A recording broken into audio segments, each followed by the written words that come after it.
about what's important, what your purpose is. The most unfulfilling experiences of my life. I retired from public school teaching. Public schools are doomed, 100% destined for failure. No structure without God. They look at you as a commodity. When you're defining who you are, you then have a target and then you have a way to evaluate. They are having their purpose defined for them. You need to sit down and you need to define who you are immediately. Otherwise, somebody else is going to do that for you. You're really not as smart as you think you are. Okay, this is episode 65 of the Illegitimate Scholar podcast, and I'm here with Dino, Art of Purpose. He's somebody who I've been talking to for a while. So, Art of Purpose, you want to tell me at the beginning, like, what you do in your own words, and then we'll get into my questions? Just to leave it open-ended so that you can describe yourself in any way that you want. Hey, thanks for having me on, man. I'm a former public school teacher, have a master's degree in education, taught for 20 years. I started my Twitter journey back in May of 2020, right around when I became a millionaire. I had hustled for a long time, did a lot of like side gigs, started a Twitter account when my classroom got shut down back during the coronavirus because I taught band at the time. And I started an account and it grew quickly. Grew extremely quickly. So I started to put together guides. A lot of people reach out to me and asked me, hey, what are you doing to grow? How are you doing this? And so I created a couple courses on how to grow your social media followings on X. And we've sold over 2,000 copies of our course Create 24/7, which was our first course that we released. It's still available, by the way. Mm-hmm. And then from there, we started our community. It sold so well, people were like, start a community that's based around the principles on the course. So we started our masterclass community, which is a social media community for entrepreneurs who are looking to grow and are serious about growing their social media following, like yourself, Ill Scholar. Mm-hmm. And from there, we've started cohorts, which are boot camps, 30-day boot camps that we have where we help people learn how to grow their following. I teach people in a nutshell now. I'm a social media strategist who teaches people how to grow on social media, but specifically X in particular. And I have clients from all around the world, former gold medal Olympians, athletes, bloggers, writers, and even have some politicians as well. And I teach them how to grow on social media because I believe the most important tool that you need to learn to go forward, is how to build a following on social media. It's one of the most important skills and assets that you can learn to survive in the 21st century. And anyone who's listening to this right now, every single person who's out there, you can benefit from growing on social media. It's you versus the word that is on the TV, the Plato's Cave that is out there, and you can create your own story and you can put that out there, and using your social media and learning how to grow on it is the biggest lever that you can pull. Yeah, absolutely. Very well said. Obviously, you're very well spoken. And yeah, I'm in all of your courses. I have been. So, I mean, absolutely. You're not sponsoring the show, but a personal endorsement from me, just based on what I do and how I've applied what I've learned with you. And also, I should say that two of our past guests, Will Spencer of Renaissance of Man, shout out to him, who is also in the courses, and then the guy whose name I'm blanking on right now, but we are friends and talk regularly, so this is embarrassing. But the guy from the episode who lives in Kyrgyzstan, he was also somebody that I met. Is that Rogue Philosophy? Yes, Rogue Philosophy. Yeah. I know them because they're both in my community, and they're both wonderful guys. We helped Will Spencer grow from like 2,000 followers to 25,000 followers. But that's what our goal is we understand the importance of building a following on social media because it's where you can build your audience. It's really the internet. You have to think about it like this, Ill Scholar.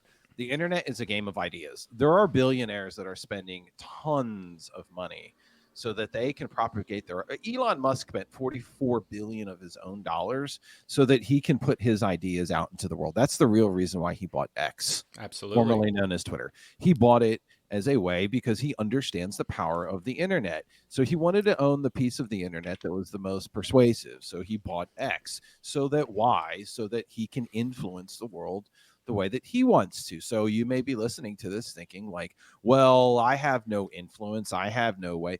What you need to start doing is you need to start looking at your life, and you need to start thinking about what's important, what your purpose is. And then you need to go out online, and then you need to tell others about it, or start preaching to others about it. Because what you have, the ideas that you have inside of your mind, it is important. Yeah, absolutely. Obviously, I fully agree. It's what I'm doing. I do want to note so a couple of things. We're going to get into a few things today. You know, there's both of us left teaching. Me before I ever got a teaching job. I quit my master's degree after getting certified to teach, finishing my student teaching. I just bounced out on the master's degree to do this. So we have that in common. I'd like to ask you about that. There's also like one of the reasons I like your stuff so much is the socio-political edge to it in the sense that, you know, you are talking about expanding your influence, and that can mean, you know, ideas that you think are very important, and it certainly is for me. So it's you know, it's these are tools in order to do that, to expand your influence, and yes, to make money. But it is beyond making money for me. And, you know, I don't want to speak for you, but we'll talk about that later. So we're also going to talk about like problems in contemporary American culture. We're going to talk about using entrepreneurship to live your values. And obviously the value of networking. And there is another thing I want to go at. There are a lot of scammers out there in like the creating courses spaces. Art of Purpose is not one of these people. But there are people out there selling BS courses, BS communities, promoting like get rich quick schemes. I'm not endorsing those. I'm endorsing specifically Art of Purpose. And I want to make that very clear because there's, you know, people hear certain buzzwords and they're like, oh, stay away from this. You know what I'm talking about. I do know what you're talking about. Yeah. Yeah. What they're doing is, and you know, the difference between what we do and what they do is a lot of them are written by marketers, right? And so marketers just understand how to close sales. I'm a former public school teacher. So what differentiates what we do is I'm interested in people learning, right? And so one of the ways that I actually market in itself is I want people who take our courses, who go through our products, who go through our communities to love it so much. And we over deliver so much that they go out and they actually wind up doing the marketing for us. I don't need to pay money for advertising because people genuinely love what we do, and then they tell other people, and then we grow, and then you can make money. So to me, that's the best form of marketing that exists. It's something that you can't even buy itself, and it's only what you can produce, right? Through the value of what you create, people are going to love what you do so much, and then they're going to tell others. So 2 questions. Why did you leave teaching? And also, like, did you start doing this while you were teaching? And when did you, I guess it's 3, when did you decide to actually go full time? Right. That's a good question. So a little bit of that is, you know, I think I mentioned earlier, I started this account May 2020. That's when the coronavirus fear was in its full swing. And right around that same time, a few life events had happened to me. My son was born. I became a millionaire, and coronavirus shut down my classroom. This was like all around within a span of like 2 or 3 months. Wait, so you became a millionaire while you were still teaching? Yeah. Oh, fantastic. Yeah. That's a little known fact. It was actually done through investing and running. Oh, okay. Yeah. Oh, I'm an investor as well. I didn't know you did that. Yeah. This is a whole another I've been on podcasts to talk about personal finance as well and stuff like that. This actually is a little known fact. My account actually started talking really about personal finance from the beginning. I don't think that a lot of people know that because about politics and life. I didn't know that, and I'm obsessed with your stuff. So so that's how we started in May of 2020. Here's what happened, right? This is why we called ourselves the Art of Purpose. So when we became a millionaire, so we're around like April or May of 2020, and you know, it was one of the most unfulfilling experiences of my life. And you know, I had been working I think like it took me I was broke when I was like 32 or 33. Like I remember looking at my bank account and having like $70 inside of it. Like, wow, this is a joke, right? And I had been in debt in my late 20s. I went to college, right? And I have a master's degree, and I graduated with a little bit of debt. And you know, I paid that off, and I was broke. I got married, and one day I just had enough of that. So I started to invest and do side hustles and do as much as I could to build up my net worth. And I had become so like into it. I kind of got like obsessed with it. Like you see like a lot of these like personal finance accounts and dividend accounts and all this. Like my account was kind of actually like, well, my account, not my account. I was personally a little bit like that. So I can actually relate to them in a way. And then I hit 7 figures, and it was like I thought like balloons would fall from the sky, and like a parade would come down my street, and then it was like the most unfulfilling thing ever. And I was like, dude, there's more to life than just focusing on the net worth and then the money. And I was looking at my son, and I'm looking at the world, and I'm like, it's such a depressing place back in 2020, back in May of 2020. It was bad. Yeah. So like for me, my classroom, so I taught band, right? And successful programs, successful bands and stuff like that. And, we were told like, hey, you can't come back to the classroom. And, you turn the TV on back in like April of 2020. It was just depressing, right? Like everything was designed to spark as much fear as possible inside. Yeah. And I was watching this, and I even did something. I played video games for like a month straight or something. I was just like, yeah, some people did those kinds of things. I played video games for like a month straight or something like that. And I was just like, this is horrible. Like, what's going on? And I'm like, you know what? I'd been on Twitter. So I'm calling it Twitter because it was Twitter at the time. Yeah. I had previously been on Twitter as a consumer for a long time, following investors and personal finance gurus and all these people who not even money Twitter guys, but like actual money Twitter, like the people who talk about investing and all of those things back from like 2012, which was a huge bull market in tech that had happened during then, which is primarily where I mostly invested in. And I was like, I learned so much from these guys and actually other fitness gurus as well, who helped me get like in shape. And like, I basically going on Twitter got my life back together and made me a millionaire. And I became one at that time, and the world was shut down. And I was like, how can I give back? Right. So I'm actually going to start an account on X in May of 2020. I'm just going to grow it. I'm going to see what happens. I'm going to go deep into it as possible and put my heart and soul into it. And it started to blow up rather quickly. It started to do very well rather quickly. So that's where, so what happened was, I started it while my classroom was shut down and during the summer. But there was a time period where I was teaching.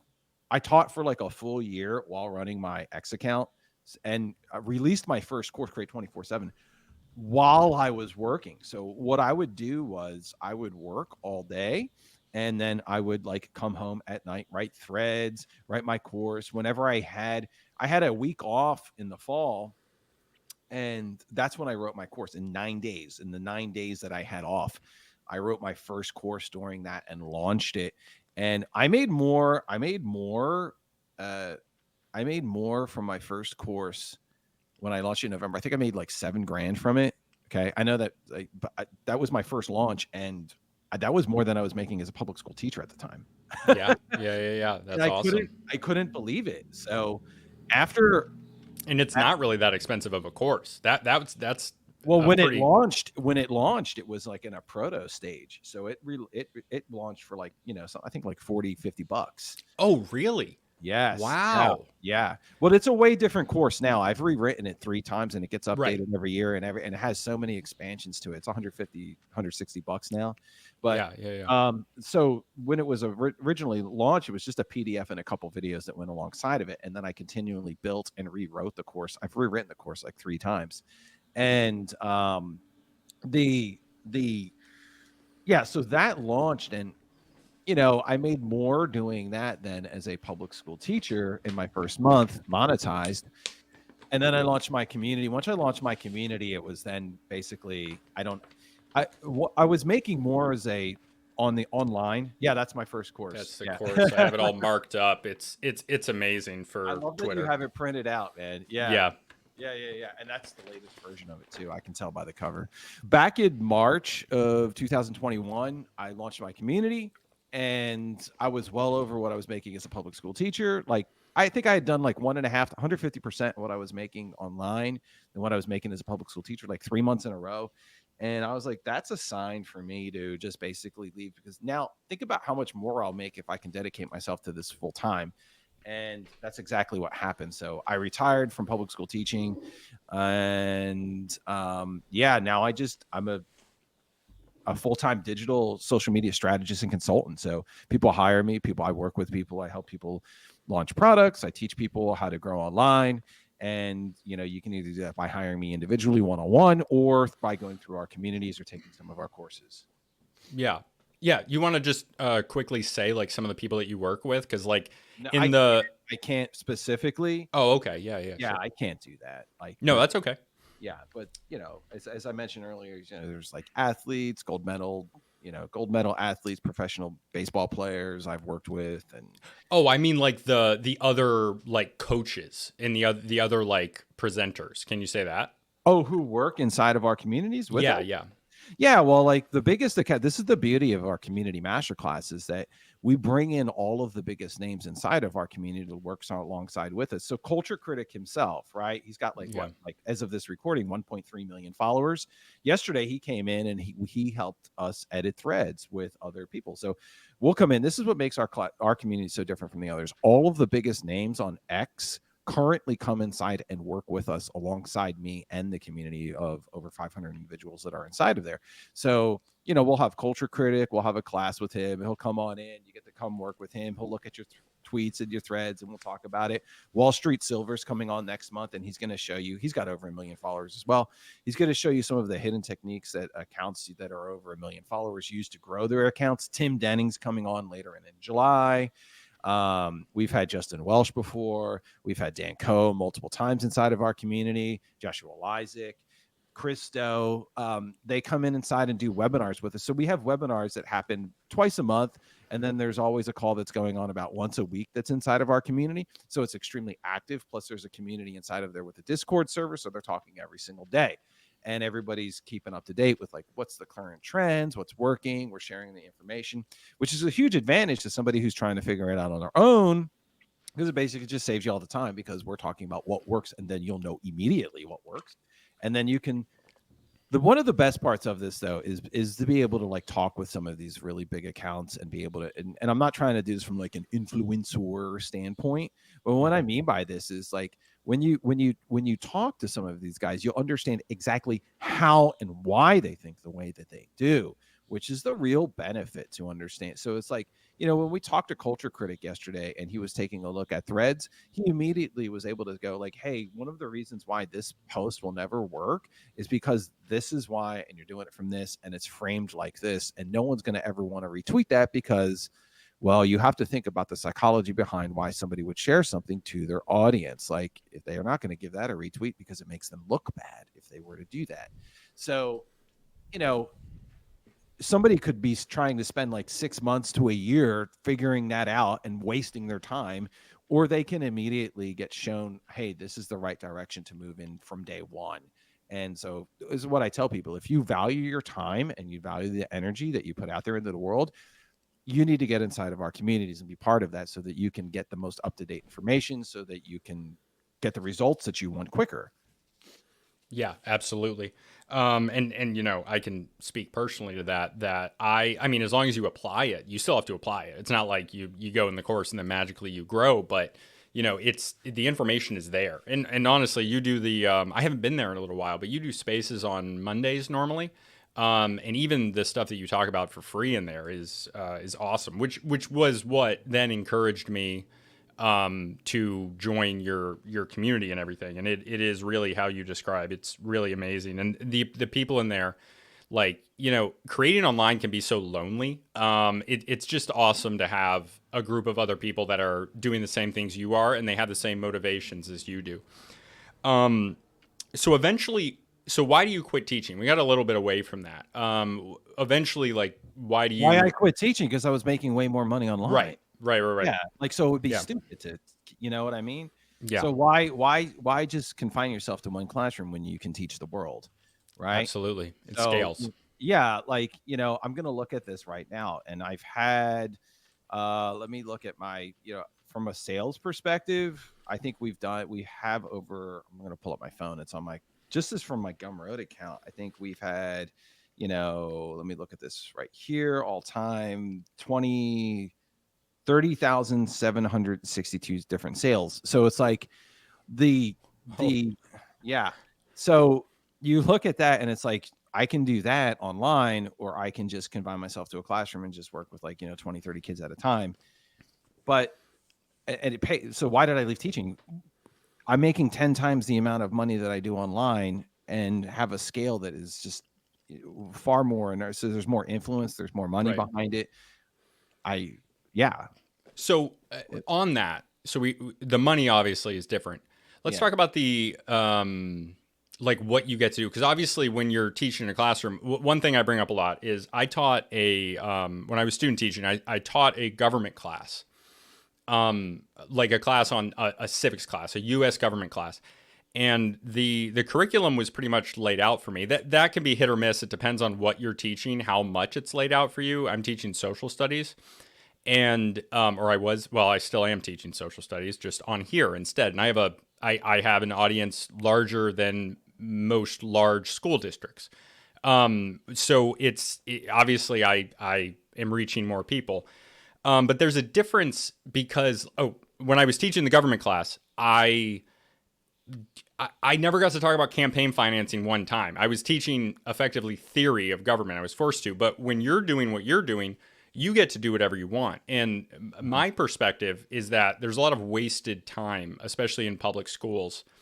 And it's a lot of, glorified babysitting. It's no secret that I kind of crap on teachers a little bit on this channel. And I think I have, I have leeway to do that since I was in it. But how do you feel about the difference in what you're creating and the efficiency of your time and the effect of what you're teaching? I don't think of it like that at all. Like, oh, okay. Yeah. How do you think about it? Think about what? Like, public school sucks, dude. Like what? I don't quite follow the question. Okay. Are you asking, does public school waste people's time? The answer is yes. The answer is yes. Like, it's a babysitting, right? Like, I've walked in the classrooms in there where, I don't think I think maybe the whole course of the year, there might've been 20, 30 minutes of true learning the whole entire year. I mean, it's a waste of time. So it's obvious. I mean, anybody who's listening to this podcast here is probably like, yeah, it's a waste of time. Like, cause it is. Mm-hmm. Yeah. Absolutely. Perfect answer. We're going to clip that. So Cleveland. Yeah, that's awesome. Okay. So, when you, were there also like cultural trends in the, going on in the school at the time? Obviously there's COVID going on, but are there other, obviously it's a pull factor of you making more money somewhere else. So you want to go and you want to scale that other business and the effect is larger. Is the work more rewarding, would you say, than teaching? Again, I don't understand these questions because there's no comparison. It's like, basically you're comparing like a Rolls Royce. Would you take let me ask you a quote. Would you drive a Rolls Royce or would you drive a Yugo? That's like the difference between the two jobs. So like from what job would you want? Like, would you want to be like a multimillionaire, like badass, or would you just like to make like 50 grand a year and get, crapped on all day long by students? That's basically the difference between the two jobs. So like, of course, like from which perspective would you choose? You'd obviously choose the other, the one that is good. So anyway, yeah. I think what you're trying to ask is this, like, though I'm not quite sure if you're trying to get to this or not. It's like, are you trying to ask like, what's the problem with public schools? Is that what you're asking? Or yes, I would like to ask that question. Okay, that's a better question. The problem with public schools is this. I'm going to give you my background for a bit. Mm-hmm. Okay. Please. During my life, I went to public school and Catholic school, which is private school at the same time. Then I have I got full scholarship. And then I went to a decent university, and have a master's degree in education. And I taught in public school for 20 years. Okay. So that's my background. Now, the difference between what you see going on at like a high level private school versus what you see, and with homeschoolers, versus what you see in a public school, is the difference is so night and day. Okay. And I've worked in private school campuses, and I've even worked with homeschoolers as well while I was a public school teacher. Okay. I know that might be a little bit confusing, but I was able to do both as well. And the difference between you see where the kids are at from a readiness level is so enormous, and the gap is so wide. Public schools, and I get this question a lot from people in my DMs and in real life. Like, they'll come up to me and they'll go like, what do we need to do to save public schools? I get this question all the time. And here's the truth of the matter. There is absolutely nothing you can do. Public schools are doomed and 100% completely destined for failure. There is absolutely nothing that each or any single one of us can do to change the way that public schools are going to be successful for our kids. Now, you may really work really hard. You might work your ass off as a public school teacher. You might save a few kids. You might be able to get them on the right track for a year or two, or help them move in the steady direction. But the underlying problem with the public schools is the same underlying problem that's going on in the world right now. And it's a result of a godless society that doesn't really have any true morals, that doesn't have any really true values. So they cannot base themselves into reality itself. So they're trying this whole facade of trying to help people learn how to read and write so that they can participate in a democracy and be a more better citizen, right? And none of that's real. And nobody's really ever really drawn to any of that BS. Okay. Let me tell you, for instance, like this. When I was teaching public school, a lot of the times I would have kids come up to me, or I would see a lot of kids say like, why should I follow this? Why should I do this? Why should I do that? Why should I do this? And this is a pretty common question that kids ask themselves while they're in public schools. There's no why that the surprise, there is no why that the public schools supply. That's the real problem. In fact, society doesn't even address this either. Meanwhile, when I used to go to a Catholic school, there was a stark difference between what I would see there versus what I would see at the private or a public school. In one of those schools, it was like, you know what? You do this wrong, you've offended God. Okay. You did this, you've offended a nun who gave up her life so that she can do X, Y. The discipline levels were much higher. They were able to keep students in line because they had a deeper meaning behind everything that they did. Their intention was much deeper, it was more meaningful, it was more authentic, and it was more genuine because the people who were there were sacrificing their lives so that the students can learn. Meanwhile, in public schools, I actually heard a principal one time say this, you know, um, the principal one time came to us and was like, hey, you know what, you better start letting the parents, you got to let the parents, if the parent comes up here and complains about you, what you need to, I'm always going to side with the parents because I've got to pay a mortgage. I literally heard a principal say this to us once, and it was like, what on earth is this? Like, and that's really that's really a microcosm for all of the ills of what's going on inside of public schools. Is basically you have administrators and you have teachers that don't really give a what about your kids because they have bills to pay. So the easiest thing for them to do is just pass you on and just not really care about whether or not you're learning a lot or instilling any values. So this is based off of a godless society. These people have traded, right, their values and their soul and everything that's about them and their purpose so that they can make a few extra bucks because they need to survive. Okay. It's quite sad if you think about it. And meanwhile, when you contrast this with like the private school or the Catholic school that I went to, is those people did not have those problems. Okay.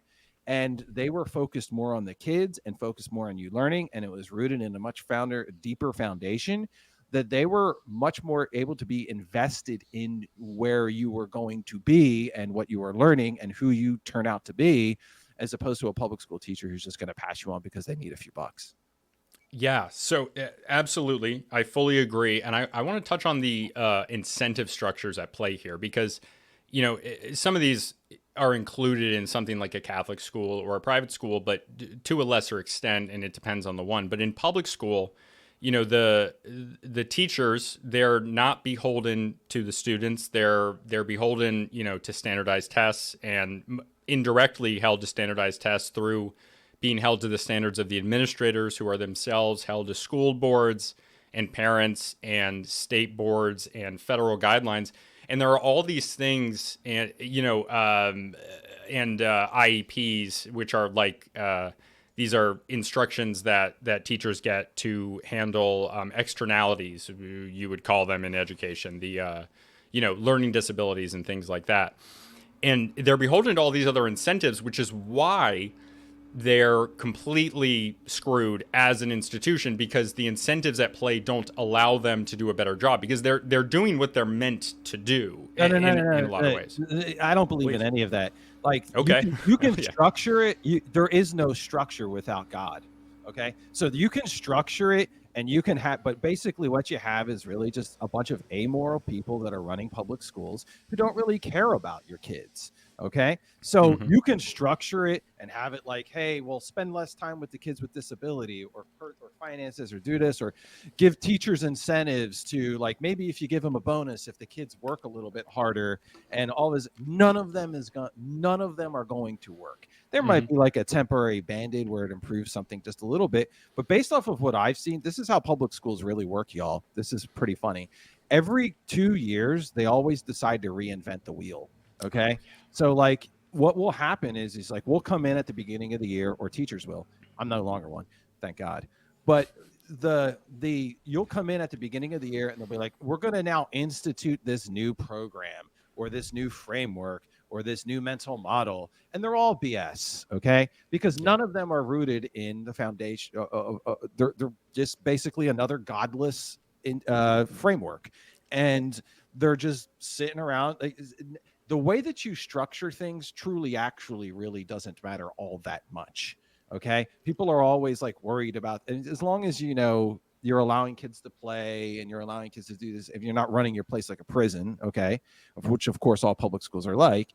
But again, why is it happening like this? And again, that's why I said all of this is it's an utter failure. It will always be a failure because they're always destined to fail because they're not rooted in the right values. Yeah, absolutely. And I fully agree. I just think it's because of like the incentives at play here. I think that's the reason why. If you got rid So, of standardized test, okay, this is oh yeah, no. If it you would get rid of still, there's it still would the other still things. suck. Yeah, it would Yeah. still suck. Yeah. No, they've always sucked is my point. I have an older episode about like how public schools were created, and people talk about the Prussian model. But the Prussian model leads into the new model that gets imported in the 1890s and the early 1900s by the Rockefeller General Education Board. It's this whole thing. I did another Like, full let's talk episode on about it. this. It's like, John Dewey was one of like those early educational guys, right? Mm-hmm.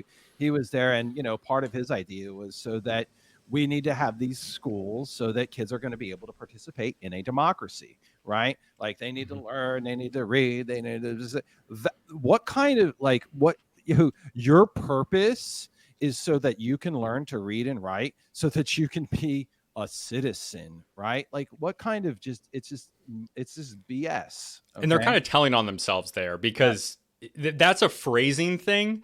But if you really dig into what that is, it is indoctrination into the contemporary status quo. That's what it is. Correct. Which is Yeah.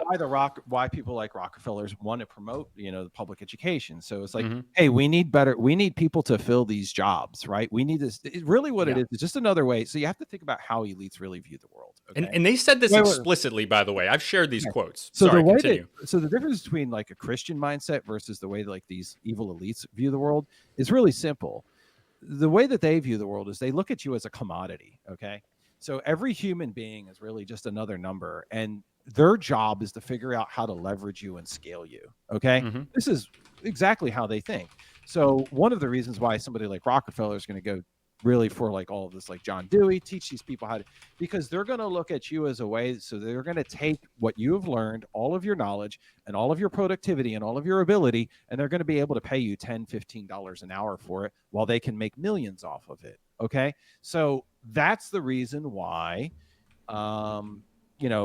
why these people are coming at it from a god. Again, there's a godless foundation that you're just another cog in the machine, and you're there to get exploited as much as possible. This is one of the reasons why I'm so passionate about teaching people how to build online, because it's something that you own, your audience, your email lists, your all of these things. That is something that is yours, okay? And people, they haven't figured out how to take that away yet. They'll try. So this quote, and this is from Frederick T. Gates. This is the guy he was in charge of the General Education Board, and there's others supporting this. It's an old episode. I don't remember what number, but it was like how public education was designed to make you dumb. Yeah. We shall not. What did you say? Yeah, I'm with you on that. Not Yeah. not like dumb in the way of like low IQ, but like dumb in the ways that you don't like question the world and question your surroundings, and you just do what you're told. Go ahead. Passive. And yeah. We shall not try to make these people or any of their children into philosophers or men of learning or of science. We are not to raise up among them authors, orators, poets, or men of letters. We shall not search for embryo great artists, painters, musicians, nor will we cherish even the humbler ambition to raise up from among them lawyers, doctors, preachers, statesmen, of whom we now have ample supply. They really spell it out. Like, that is how clear it is. This is the guy who designed. When was this written? I've never heard this. I think it's crazy you haven't heard that. Yeah, this was like 1902, I think. Wow. Yeah, and this was Frederick T. Gates. This was the advisor to John Rockefeller, and he was I don't know if CEO was his term, but he was the guy in charge of the General Education Board, which still exists today, and at the time was being created. There's quotes from the time, from the 1890s and the early 1900s. And this was when the teachers union, which is an evil organization, and it's the largest union in the United States, they actually existed prior to this, but they were taken over by these Rockefeller and, to a lesser extent, Ford and Carnegie people. And they were created in this image, and then public school was created in this image. And when I say public school, I mean, there was public school in 1635 when Native Americans were attacking, like they were attacking the Massachusetts Bay Colony still, but they had public school. But public school as it is, with high school and this nationalized system, begins in the early 1900s. And by World War II and a little bit after, then there's like universal high school. And this public school, the current iteration of it, is from this guy. Like, this guy formed it. It's like where it came from. Almost entirely. It's this stuff is insane, and people don't talk about this. They're not going to teach you it in public school. You taught for 20 years. You never heard this. Isn't that crazy? Yeah. I couldn't find it with a Google, even though I'm fully aware of what the quote is, because it's hidden. No one. This isn't going to be on CNN. It's not going to be in a public school classroom, because they're not going to tell you things that are inconvenient, and they're going to phrase things in certain ways, like the way that they talk about MLK versus Malcolm X, and how they create narratives. I'm digressing, but this is social studies. Like, create images of people in the way that they want to promote having a bulk of, lazy, slovenly people who will do the jobs that, these people don't want to do. It is the elites, and the Christian mindset does fix that. Right. Yes. This is one of the reasons why it's so attacked in this country, by the way. Absolutely. So, yeah. And why school choice is so attacked, even though it's supported, I think, either it's the majority of Republicans, and then the majority, I think about half of Democrats. And even then it's just attacked as evil and trying to destroy public schools and trying to destroy our children. But no, we're trying to save the children from this. And even in Texas right now, Corey DeAngelis, who I'm a big fan of, I met him once in person. He's showing, like, even though like a supermajority of Republicans support school choice in Texas right now, they're primarying out a bunch of Republican candidates that are anti-school choice, and they're getting in pro-school choice. It's becoming more of a thing. I mean, homeschooling is more common now than it's ever been. Right. Well, there is something that people need to take in mind with this, and I'm a fan of the school choice. Like, if I were to vote on it, I'd be for it.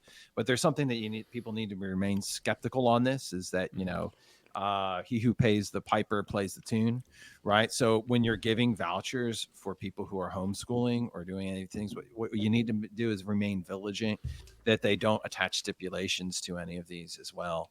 So Mhm. one of the things that I would worry about, not like immediately after the school choice gets passed, because from what I understand, it is going to get passed in Texas, is that now they could maybe put some kind of, not now, but like down the road, they could put some kind of stipulation thinking like, hey, you have to teach like the diversity, inclusion, equity type stuff inside of this inside, if you're going to receive this school choice, or you need to adhere to these standards, or you need to do XYZ. Homeschooling, when I started teaching back in the 90s, or sorry, not in the 90s, in the early 2000s, maybe like only 1 or 2% of people were homeschooled. And now I think like the last numbers, it's around like 6 or 7%, which, I mean, that's a dramatic increase Yeah. over the past, not, there's like 20 years. Yeah. And, when I started teaching, it was kind of like, oh, there's the homeschool kids. They're weird, right? Like, Yeah. Yeah. Yeah. right. But now it's become such a commonplace thing, is almost entering into the mainstream, that I would be a little bit worried. Is like, once things enter into the mainstream, that's when, politicians and people, they look at it as a way for them to now go, okay, we'll go with it, but, we're going to go with it, but potentially, put these stipulations around Yeah. it. So, I'm all for homeschooling. I think all of that's great. But some of my clients are actually like homeschoolers, and they teach home. So I've worked in that field before, so I know what's going on there. And, that's one of their fears as well. Yeah, absolutely. And they always are going to want to put their grubby fingers on it. Um, so, gosh, I had something to say. This always happens to me. I'm way too ADHD to be doing this, but that's why I do a long form podcast with, people listening to this know like what they're getting into with me, which Okay. is another thing about creating. It's like, you got to be yourself. You can't pretend to be someone else. So You're one of my favorite creators, like on this platform too, by the way. I was wow. actually, Thank you no, so I'm much. serious. Yeah, because you have this like, genuine, you know, gen authenticity, and you are you at your same time. And I don't know many other creators on this platform that are as unique as you. I was looking through your YouTube videos last night, because I was like, oh, I'm gonna scout, I'm gonna take a look at this before I go on there, because I know you, but I had not actually looked at the podcast. But there's such a really, like, I love the headlines, and I love like the people that you've brought on, and I love the topics that you're talking about, and it's like a diverse array of topics. I can't like really like niche it or pigeonhole it, and which is why I like it so much. So I'm really happy to be here. I know I'm saying that way late in the podcast, but No, thank you so much. That means so much to me coming from you. I evaluate negative or positive feedback based on who it's coming from. So it's that means so much coming from you. Thank you. Seriously, that's gonna hold me over the rest of the week at least. Yeah, and it's harder to build a personal brand in the sense when you're not niched into something very specific, but at the same time, I think that there's more of a more of a long-term scalability to that if you do it right and you really are being authentic, and obviously elements of the of like learning how to produce stuff. And the common trend is cultural anthropology, but cultural anthropology is so holistic. It attaches itself to so many things that it doesn't at first glance. Let's talk about the name. Where does the name come from? The Art of Purpose. Yeah, the art of purpose. I mean, it seems self-explanatory, but in your words, the art of Right. purpose. So the Art of Purpose was that, I mentioned this earlier, as we became a millionaire before we started this account. And it was like, Right. the whole thing where it's, there's more to life than just, sitting around looking at the digits on the screen. Think about it like this and I've mentioned this as well earlier. Every person makes a Faustian deal to some level. Okay. And one of my favorite books is, and I think everybody needs to like read or look into this, is the Dr. Faustus by Marlowe. Okay. And, it's about a man who's bored in his life. So he decides to make a deal with the devil. And I think it was the most important books that you can ever read, especially for people who are living in modern society. And the, you sit around and you look at this, and it's like, I realize it's like I'm selling myself out for like, oh, here's a few bucks, and it's like become a millionaire and like do this. All of that's great, by the way. I think it's great to have goals and dreams and aspirations and get to where you want to be. But you at the end of the day, you want to think about what and why you're doing these things and whether it fulfills your life or not. Okay. So one thing that helped me change for the better was defining what we're going to be doing in life. So an exercise that I actually, recommend people to do is to take out a piece of paper and write a mission statement. What are you here to do? So, I was really directionless and aimless for a long time in my life, but taking out a piece of paper, writing it down and going, hey, I'm here to do this. I want to do X, Y, Z. I'm going to be doing this. I'm this kind of man. I'm this kind of person. I'm this kind of, this is why I'm here. And actually defining it allows you to live life through a certain lens. So, for instance, you know, let's say that you're like, hey, I'm here to do this, I'm here to do that. And then your buddies call you up on Friday night and are like, hey, you want to get blackout drunk with us tonight and do this XYZ? And then you look at your piece of paper, you look at your mission statement, and you look at your purpose, and you're just like, wait a second, that doesn't fulfill with where I'm going to be needing to go and like who I am and what I need to do. And so when you're defining who you are, you then have a target, and then you have a way to evaluate yourself and what you're doing. Okay. And Yeah. I think most people, they go through life and they just drift and they just do XYZ, and they've never, and the reason why they're just drifting and they're allowing, what is really happening is they're allowing like those Rockefellers and those other people, and they're ones that are not allowing them to imagine and see themselves in the world. They are having their purpose defined for them by other people. So I look at 99% of guys and I realize that they're they're they sit around and they talk about like the latest sports ball team or the latest video game they played or the latest Marvel movie that they saw. I'm not saying there's anything wrong with watching one of those, but if your whole life is about movies, then maybe you don't have one. Okay. And what happens is their life is defined by other people's accomplishments instead of their own, because they've never sat down and they've never ever took the time to define who they are and where they want to be. Yeah. And which is one of the reasons why, prayer itself is such a valuable tool. Right. Okay.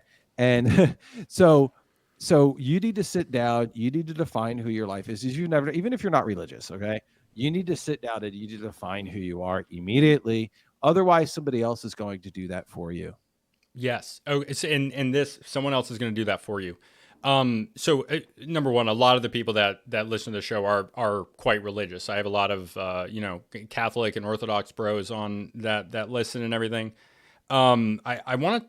It reminds me of. Do you know Russell Brand? Of course, you know Russell Brand, right? Yeah.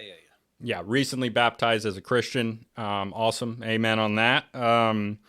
But he has a quote from a while ago. He was in an interview, and this gets into the anthropology of religion. And I'm going to paraphrase this quote. It's like he said along the lines of, they're the mundial, there's there are forces working around you to change what you want, what you're going to do, what like your actions are. And if you don't explicitly choose a purpose, choose what to worship, we are a species that worships. You can call that religion, you can call that whatever you want, but it's in every human society in the world. Find me one that doesn't have it, and I will show you what they worship. I will. From a cultural anthropology perspective, not from a necessarily explicitly ecclesiastical tradition, but from a academic perspective. And if you don't choose what you're going to worship, it will be chosen for you. And that's like you're like a jellyfish. You're just responding to external stimuli. And that's what I think is so important about Christianity, and not just Christianity. It could be a different belief system, but grounding yourself in some foundational belief system. And that's what you're worshiping, and that's what you're working towards. And if you're not choosing something like Christianity, then you're worshiping, Instagram influencer culture. You're worshiping money. You're worshiping all these things that do not lead to the kingdom of heaven, metaphorically or literally, depending on who you are. That don't lead to positive things in your life. That don't lead to you making informed decisions about what your actions are and what they're leading to. That's the path to misery. And, you know, I've been on that. Everybody's been on that at some point in their life, I believe. Unless they're, you know, unless they really their entire life they were really, you know, hammered into to some positive belief system. But that's pretty rare today. And it's so hard because there's so many external forces, external factors that want you to just spend all your time, spend all your energy on things for other people. And sometimes you don't even know what their motivations are. Like a lot of, I mean, plenty of public school teachers, most public school teachers probably don't even know the history of public school education, where it comes from and what it's really meant to be doing. They believe in these, you know, almost crockpot theories that are fed to them as theory from other people, from up in the sky, I guess. You know, I went to the University of Connecticut. It's like it's and I'm only sharing this. I say this all the time. I'm not bragging here that I went to the UConn NEAG School of Education, but it is the education college that the current the current federal Secretary of Education went to. And if you know me, you know that's not a brag. That's an embarrassment that I share an alma mater with this scumbag. But what it shows is that I was at the place where they're doing the top of education. So like they're exporting the ideas from that school to the rest of the country and from other top education colleges like Harvard. And, you know I'm comparing a public college to Harvard, but in education, UConn is comparable to Harvard. And, you said this earlier, but I'm going to go back to it. Like the new stuff that comes out, the new gospel that they have, because there really is a religious aspect, how obsessed these crazy people are with public school. And like, you can offend them so easily if you go against the grain. You know, I was in classrooms saying that we need to abolish the Department of Education, and people did not like that. But I believe it. We need to abolish the Department of Education. And that gets exported to everywhere else. And these professors fight each other to create the next new education thing, and then it gets replaced in 2 years. But everyone just wants to make a name for himself. These are the incentive structures in place. But I digress. I went way off. But to get back to it, define what you want to be doing, and surround yourself with people that, and if you agree with this or don't, let me know, but surround yourself with people that will help you to achieve that goal, and surround yourself with energy and taking actions that lead towards that goal. And if that's not working, you need to know when to reevaluate. But if you're rooted in something foundational, something ancient, something that, this stuff is not popular anymore in American culture. We've gotten away from the classics more recently than people realize. Studying Greek and Latin was normal into the 1800s, and now it's gone. And that's, a 2,000-year history that just recently went away in the modern world. And, I wonder why. But these foundational belief systems, you don't know better than thousands of years of human evolution. And I mean evolution in a metaphorical sense here, in a spiritual evolution. If you think you know better, then that's hubris. And that's what's being taught in our public schools to a certain extent, is that we know better in maternity. We're better than everybody in the past somehow because they were racist. Foundational belief systems. There's no structure without God. Agreed.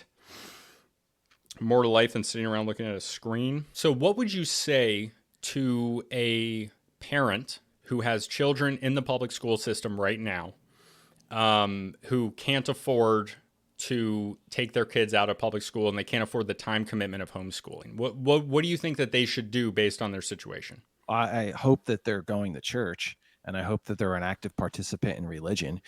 With that, you are likely to be able to withstand the pressures of what's going to be going on inside of the classroom. So really, you have this opportunity.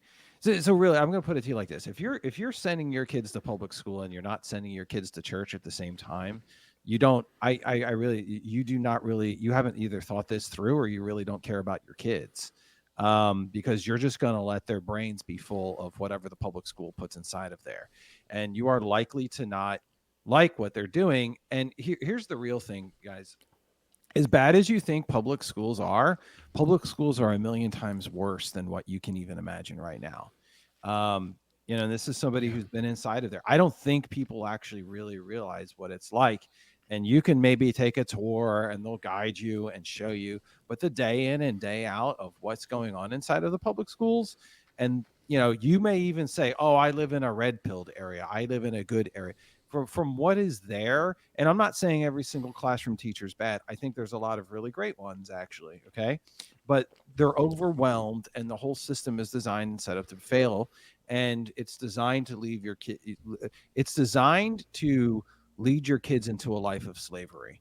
Okay, so if you are not instilling any values for your children, this is as a parent myself, I go like, do you really even care about your kids? Right. So like, really, like, here you go, here's your godless public school that's going to lead you into a life of indentured servitude for their whole lives, and basically you're leading them into a path of slavery. You can take them to a church if you're not instilling any of the values anywhere else. Okay, and this isn't just values that you made up in your mind. Okay, you may think you're smart. Okay, but you're really not as smart as you think you are. I don't care if your IQ is 200. What you are doing is you're leaving them to be indoctrinated. So you got it. If you don't, start being active with your local church, start attending church, start taking your kids to church regularly, have them involved with regular classes, have them reading the Bible, teach them real values that were instituted by God. Okay. Otherwise, the state and the government is going to define their values for them. Absolutely. What would you say to like an 18-year-old kid right now who is deciding if they want to go to college or like where and what they want to study? Like, today there's so many degrees that are just absolute BS. Do you have any advice on that? Not that there's a lot I of haven't been 18-year-olds that in listen. college in a while, fortunately. Yeah. So from what I've heard from people who have recently gone through it, it's terrible. But I did my I was given a full scholarship. Okay. I did my bachelor's, I received a degree in music education. And, from there I did my master's. And, I went to school like at a time where it was just a little bit different. There were less people being put in through there. So um here's what I have to say. I want to understand something, guys. It's like, why 18-year-olds, why do you think you need to go to college? So I'm going to throw it from my other perspective. I'm going to tell you this, guys. Here's a sneak peek into behind the Oz. Okay. When I was teaching, I was told, we were sit down by our principal, all of the teachers would be inside of meetings at the beginning of the year, that our jobs were for kids to be able to graduate, walk across the aisle, and then go to college. That was our job. So they started instituting. This is one of my final straws. I taught band, but they were telling us to take sixth, seventh, eighth grade kids and put them into college and career readiness classes. Okay. So, and they're even instituting these as low as elementary school these days. They have programs. There's programs like such as Avid and college and career readiness classes, where they start to indoctrinate kids that they need to go to college to be successful from an age as early as 10 years old, 8 years old, 9 years old. And you're probably sitting there as an 18-year-old thinking like, hey, I need to go to college because that feels like it's the next step that I need to take, because you've been told your whole life that that's the next step that you need to take, right? And so really you're looking at that as the next step. And I actually have younger people DMing me all the time, and they're like, wow, I need to I need to do this next thing, because and if I don't do this next thing, I'm going to feel like I'm a failure. Meanwhile, you know, and I live in Texas. There's people who can hardly speak English running six-figure businesses. Even if it's like on as glamorous as like lawn mowing, or like, they're electricians. There's a lot of trades out there. I would say, look, it's okay to go to college. I'm not telling you it's not a bad idea to go to college, but you need to have a why instilled in you before you go there. If you don't, like, if you're like, hey, I want to become a doctor. I want to become I need this XYZ degree because I need to do it, and I'm going to get this job and it's going to pay me this X result at the end of it. And I have an idea about what I want to do in life and I want to be there. Of course, go to college. I'm not saying that every single degree is bad. Okay. But what you need to do is you need to, keep your eye focused on what your goal is and to get out of there as quickly as possible and then get that degree and to enter the workforce and start building there and start learning actual real skills, which you don't learn in college. That's the thing about college. College is become turned into like a babysitting daycare center for adults now, where it's like you go there and it's just basically a place where they have gyms, they have a football team, it's about parties. It's not about you actually learning. But the whole thing is the problem with 18-year-olds is they think it's the next step that they need to make, but they didn't really come to that conclusion themselves, and they don't really know why they're doing that. And you may be better served by just entering the workforce as of right now or starting your own business. Yeah, absolutely. And that goes back to the like the foundational beliefs of what you want to do in life. If you want a job, like if you want to be a teacher for some reason, I don't know why you would. If you listen to the show and you want to be a teacher, like a public school teacher, you don't really listen to the words that I'm saying. I guess keep going, keep listening, give me the views, but holy crap, you're not learning anything. Actually, if you want to be a public school teacher, even though you listen to a bunch of my podcasts, you're probably dumb enough to just stay in teaching your whole life and be happy. So go ahead. You probably should. So I got myself off trying to make fun of teachers again. So yeah, if you're working towards a goal and you need to go to college to do that, but if you're just going to college because that's the thing to do and you're going to go there and you're going to get whatever degree you want, even though college is not supposed to be like a job skills program, it was never intended on being that. That's not the root of a liberal arts education, which is what universities are rooted in. If that's what you're going to do, then again, you're not defining your purpose and you're not working towards a purpose. You're just going there. You're letting other people continue to decide things for you. So another thing, the way that information is dispelled today outside of education, what do you think about the difference and the effect of the difference with the consumption of short form content, of like TikTok like content and its effect on kids? And do you have any sort of any sort of, besides obviously just reading longer things and engaging with things in a more purposeful and intentioned and concentrated way? Anytime I get one of these questions, I go, "Is like, why are you consuming this content?" That's the question you should ask yourself. So, I don't watch TV. Like, I think people really don't believe me when I say this. I don't own a Netflix account. I don't watch movies. I haven't watched a movie. No joke. I haven't watched a movie in like 4 years. Okay.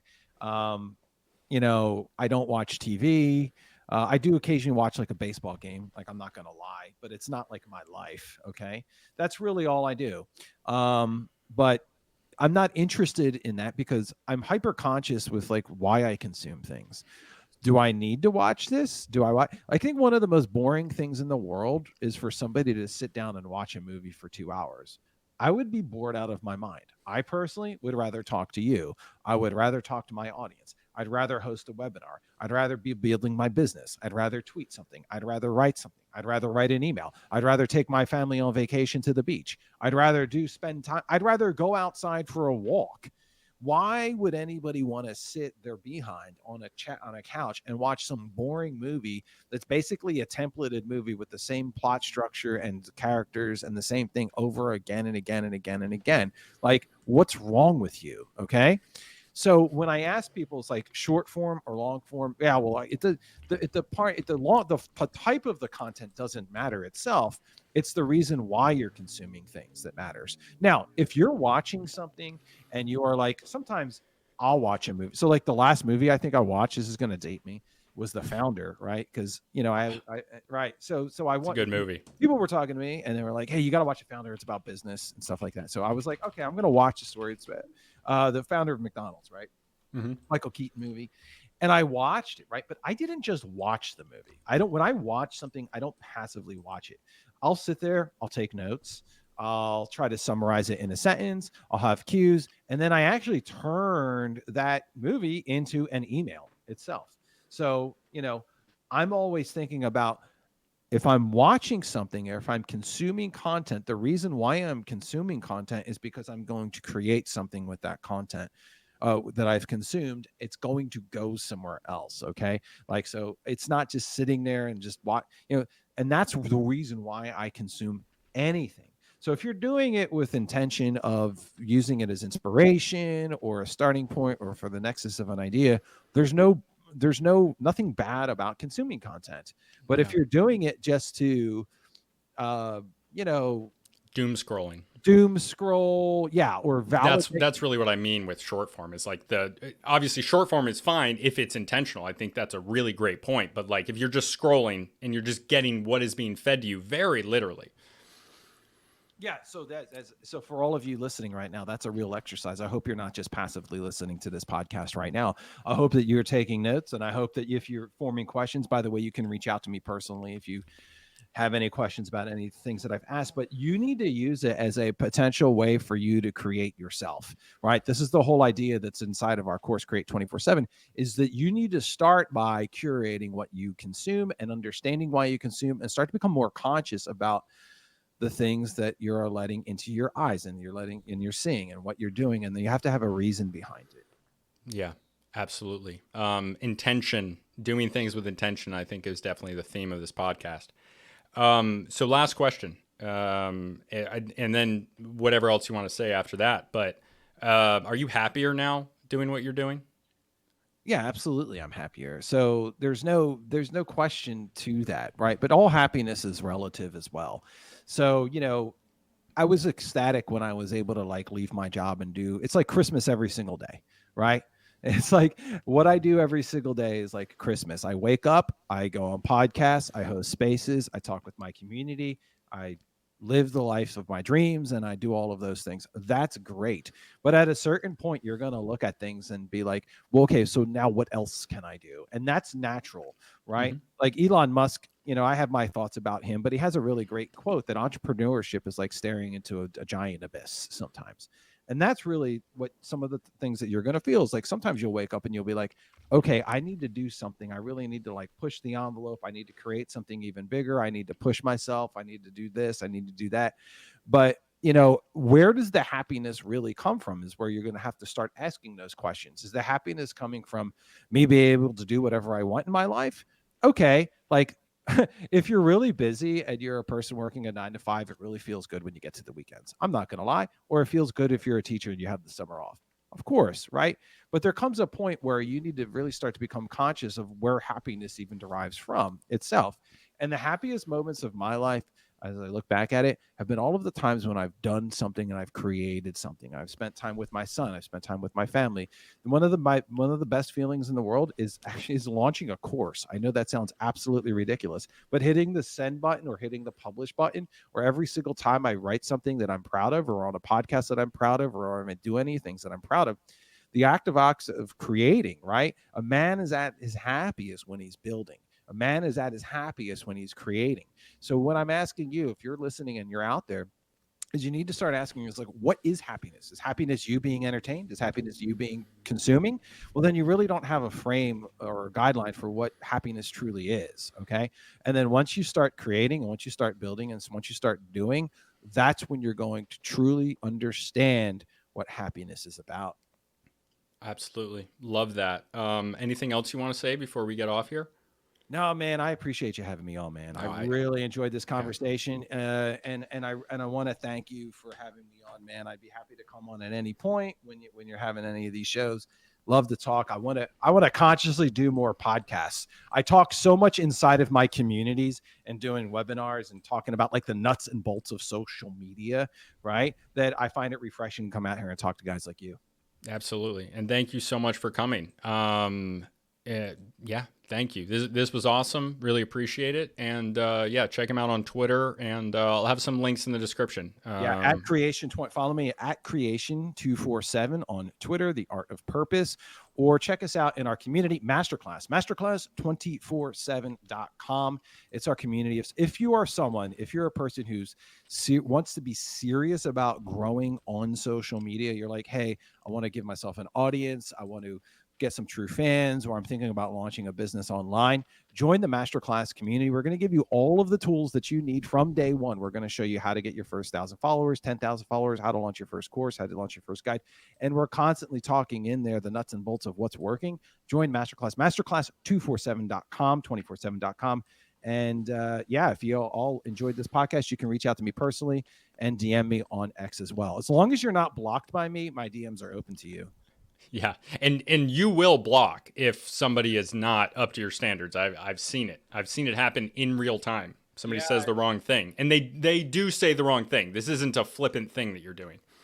Yeah, I don't go around blocking every single person, but I do block people who are, using my platform as a way to, undermine what we're talking about. Yeah, we're pro gatekeeping here on the Illegitimate Scholar podcast. By the way, we are. You have to gatekeep.